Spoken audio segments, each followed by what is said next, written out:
Guys, welcome back to the channel. Today we're going to go over my survival knife. This is my knife that I keep in my bug out bag. So let's start off first. What's the difference between a survival knife and a bushcraft knife? So I know online a lot of people use this as interchangeable, but they're two very distinctly different knives and for different purposes.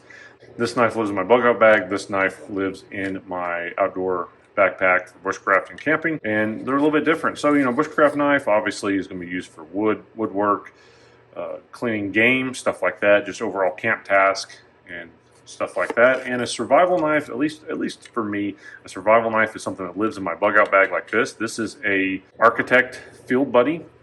And the reason why I think they're two very distinct things is you want something that's more robust and has a variety of uses. Now, the reason why I like this is, obviously for a bug out bag, you want something that's not going to come loose if you're crawling through debris. And this goes back into, philosophy of use on what you're going to use this for. This is a survival knife. Obviously, it's going to be my bug out bag. So disaster, emergency preparedness, crap hits the fan, whatever.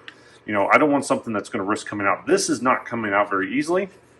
And the other thing I like about how I have this one set up is I have this clip. Now, the reason I have this clip on is I can take this directly out of my bag, put this on my belt and clip it on very quickly. I don't have to loosen up my belt or anything. If I'm going in an area after a disaster where I don't want to draw too much attention to myself, I can take this off, put it back in a bag. Super easy. I don't have to mess with my belt or anything.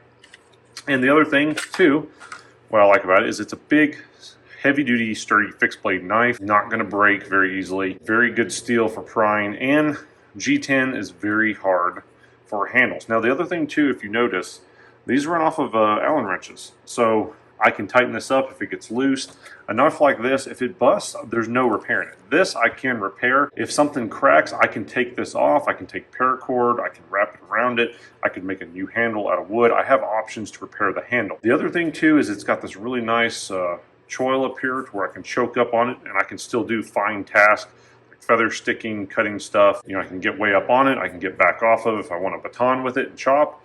It's great for chopping. The other thing too is it has a guard, so if I need to use this in a self-defense application against something, you can still stab with it. And the other thing too, it has this really aggressive pommel, so if you need to break through a car window, if you need to crack food open, shells, nuts, anything like that, it has a very good pommel that is not going to break. I can tie a lanyard on this if I want. I have many different options. So, for this application, I think a survival knife, it fits that very much better. They're about the same size. It's a little bit bigger.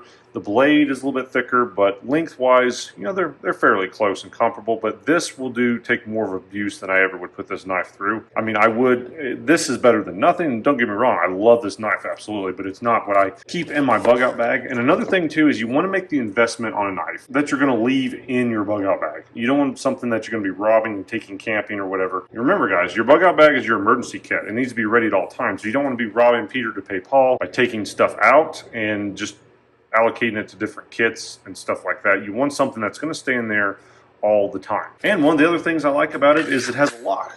So I can pull this up and this is not coming out. So it's a lot more safe for crawling around and, like I said before, doing stuff like that. So it has this lock on there. It's a little hard to put on there, but once you get it up and down.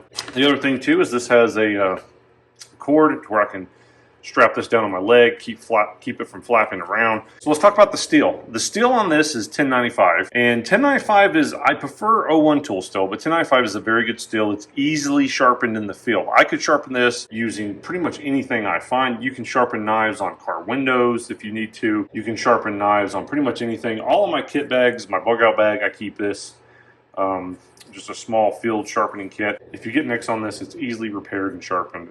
I mean, they're great knives. At the time, you pick this up for around $175-ish. I have mine custom with maroon liners and just OD green. And as always, made in the USA. All right, guys, just a quick video on my survival bug out knife. If you like this content and want to see more like it, make sure you hit that like, share, and hit the notification bell for more content. See you on the next video.